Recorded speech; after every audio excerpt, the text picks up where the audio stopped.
عقل ہم استعمال کریں گے عقائد میں، یعنی عقیدہ بنانے کے لیے اللہ نے ہمیں عقل دی ہے۔ یعنی خود سوچو کہ کیا ہم دنیا میں خود ہی پیدا ہو گئے ہیں؟ یہ ہمارا وجود جو ہے یہ ہم نے خود بنایا ہے؟ کس نے ہمیں دنیا میں بھیجا ہے؟ کون ہے جس نے ایک ایک عضو جو ہے وہ صحیح مقام پر فٹ کیا ہے؟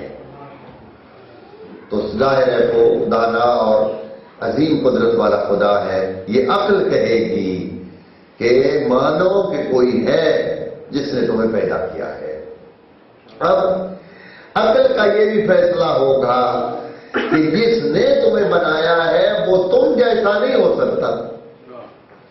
اگر وہ تم جیسا ہے تو وہ خود محتاج ہے کسی کے بنانے کا، تو اس لیے وہ ہم سے بلند و بالا ہے۔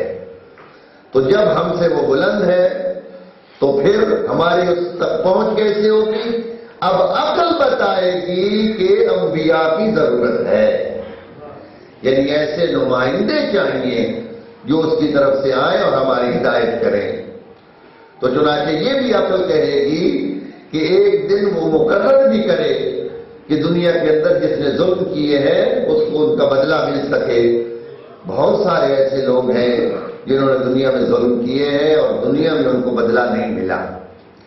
یہ کہ آپ کے سامنے صدام ہے اور اس نے 40 سال عراق کے اندر وہ ظلم کیے ہیں کہ جو بعض ظلم بتانے والے بھی چلے گئے ہیں اور کسی کو پتہ ہی نہیں ہے کہ اس نے کیا کیا کیا ہے، رونگٹے کھڑے ہو جاتے سن کے۔ تو کیا اس کی سزا صرف یہی ہے کہ اس کو ٹانگ دیا جائے؟ یہ عدالت کے خلاف ہے۔ جسٹس حسن ہے، اس کو ہر عقل سلیم پسند کرے گا کہ انصاف ہونا چاہیے۔ یہ جتنا بھی غیر مسلم ترقی پسند معاشرہ ہے یہ انصاف پر بنیاد رکھتے ہیں، اس لیے کہ یہ ایک بہت بڑی خوبی ہے۔ تو چنانچہ عقل آپ کو یہ حکم لگائے گی کہ خدا کو منصف ہونا چاہیے، خدا کو انصاف کرنا چاہیے، اور اسی سے اللہ کی عدالت ثابت ہوگی کہ خدا عادل ہے۔ اور جب جن کو سزا دنیا میں نہیں ملی ہے کب ملے گی؟ اب اس کے لیے ایک دن ہونا چاہیے کہ جس دن وہ سارے آئیں اور خدا ان کو جزا اور سزا دے۔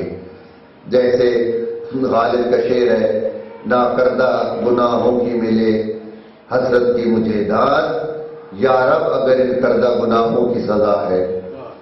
تو جو حسرت رہ گئی آپ نے صبر کیا اور دنیا میں گناہ نہیں کیے، اس کا بدلہ کب ملے گا آپ کو؟ تو اس کے لیے بھی ایک دن چاہیے۔ اسلام وہ واحد مذہب ہے کہ جس کے اندر اس کے قانون کی خلاف ورزی کرنے والے پر جرمانہ ہے اور اس کے قانون پر عمل کرنے والے کے لیے جزا ہے۔ دنیا کے کسی قانون کو آپ دیکھ لیجئے، ریڈ لائٹ اگر آپ کراس کرتے ہیں تو فائن ہے، لیکن اگر آپ ریڈ لائٹ پہ ویٹ کرتے ہیں تو کوئی آپ کو شاباش نہیں کہے گا کہ آپ نے اتنا دیر یہاں انتظار کیا۔ مگر اسلام وہ وحید دین ہے جو دونوں صورتوں میں جزا بھی دے رہا ہے اور سزا بھی دے رہا ہے۔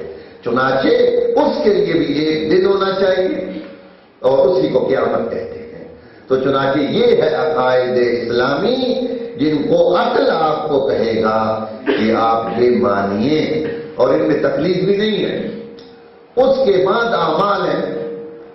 اب اعمال کے لیے قانون پروردگار عالم کا معلوم کرنا پڑے گا کہ خدا نے قوانین کیا بنائے ہیں۔ تو قوانین کہاں سے معلوم ہوں گے؟ چنانچہ آیت میں ارشاد ہو رہا ہے فَاسْأَلُوا أَهْلَ الذِّكْرِ إِن كُنتُمْ لَا تَعْلَمُونَ، اگر تم نہیں جانتے تو اہل ذکر سے پوچھو۔ یہ دنیا کا اصول ہے، جس کام کا کوئی ماہر ہے ہم اسی سے اس سے پوچھتے ہیں، اسی سے مشورہ لیتے ہیں۔ چنانچہ اس کے کون ماہر ہیں؟ انبیاء علیہ السلام، جنہیں خدا نے ہماری ہدایت کے لیے بھیجا ہے۔ چنانچہ حکم الہی یہ ہے کہ دین ان سے حاصل کیا جائے۔ صلوات پڑھیں محمد رسول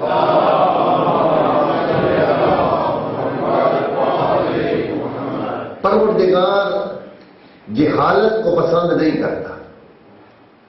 خدا چاہتا ہے کہ لوگ جاہل نہ رہیں، لوگ علم حاصل کریں، جانیں۔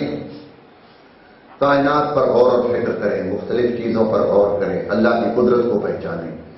جتنا غور کریں گے اتنا اللہ کی معرفت زیادہ حاصل ہوگی.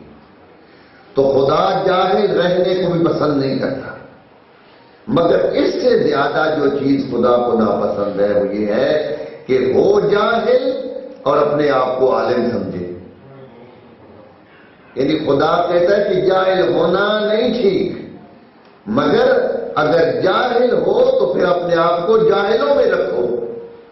یعنی جاہل ہو کر حکم لگانے کی کوشش نہ کرنا، اس لیے کہ تمہیں یہ اختیار نہیں ہے. تمہیں تو چاہیے کہ خود اپنی جہالت کو دور کرو، نہ کہ تم دوسروں کو بھی جاہل بناتے پھرو. پروردگار عالم نے 3 چیزیں ہمیں عطا فرمائی ہیں. تھوڑا مقدمہ خشک ہے، آگے چل کے انشاءاللہ بیان واضح ہو جائے گی. صلوات پڑھیں محمد رسول اللہ.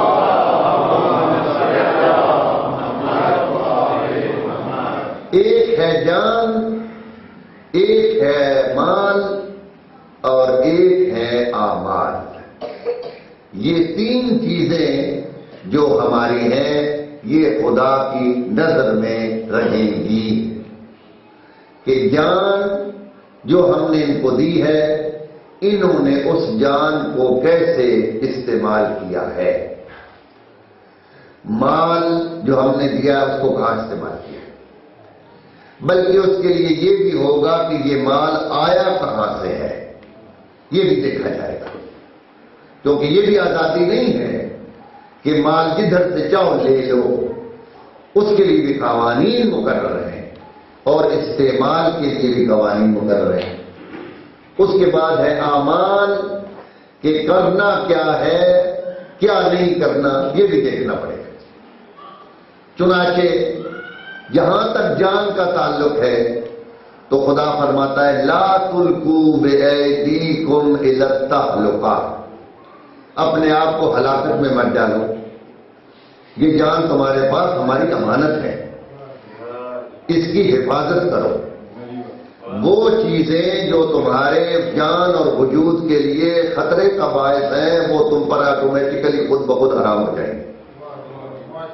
اس کے لیے کسی مفتی کی ضرورت نہیں ہے. اگر آپ ڈائبیٹک ہیں تو اس کے لحاظ سے آپ کے لیے شوگر کا استعمال ناجائز ہو جائے گا. یعنی وہ یہ نہیں ہے کہ صرف ڈاکٹر صاحب نے کہا ہے تو نہیں، وہ شوگر آپ کے لیے اگر شوگر آپ کی کنٹرول سے باہر ہو رہی ہے تو حرام ہو جائے گی شوگر کا استعمال. تو خدا نے یہ امانتیں جو ہمیں دی ہیں ان کے لیے حکم دیا ہے کہ ان کی حفاظت کرنی ہے. یہ جب تک تمہارے ہاتھ میں ہے، تمہارے کنٹرول میں ہے، ان کی حفاظت کرو.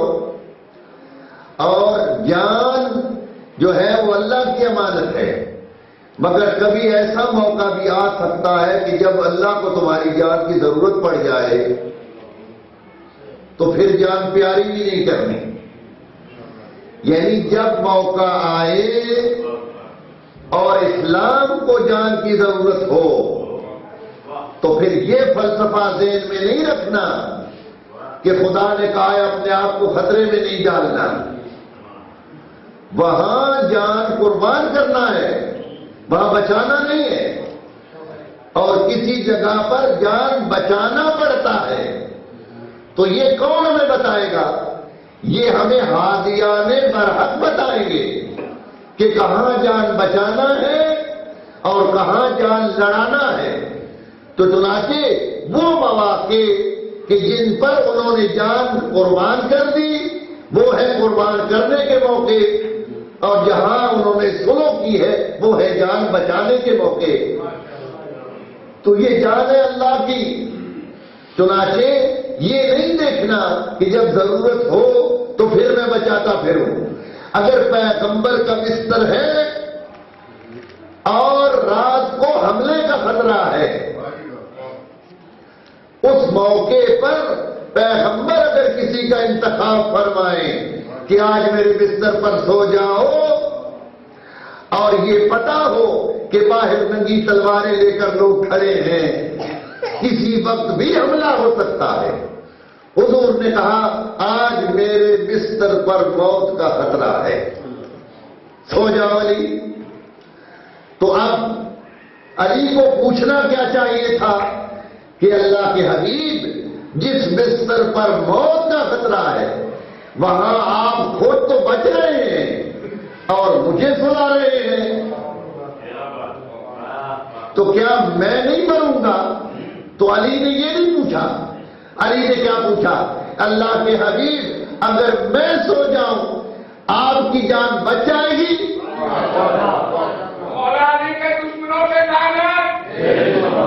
گویا مقصود علی کیا ہے کہ میری جان فدیہ جان پیغمبر ہے، یعنی اگر پیغمبر کی جان کو کبھی بھی خطرہ ہو تو میری جان ان پر قربان ہونے کے لیے تیار ہے۔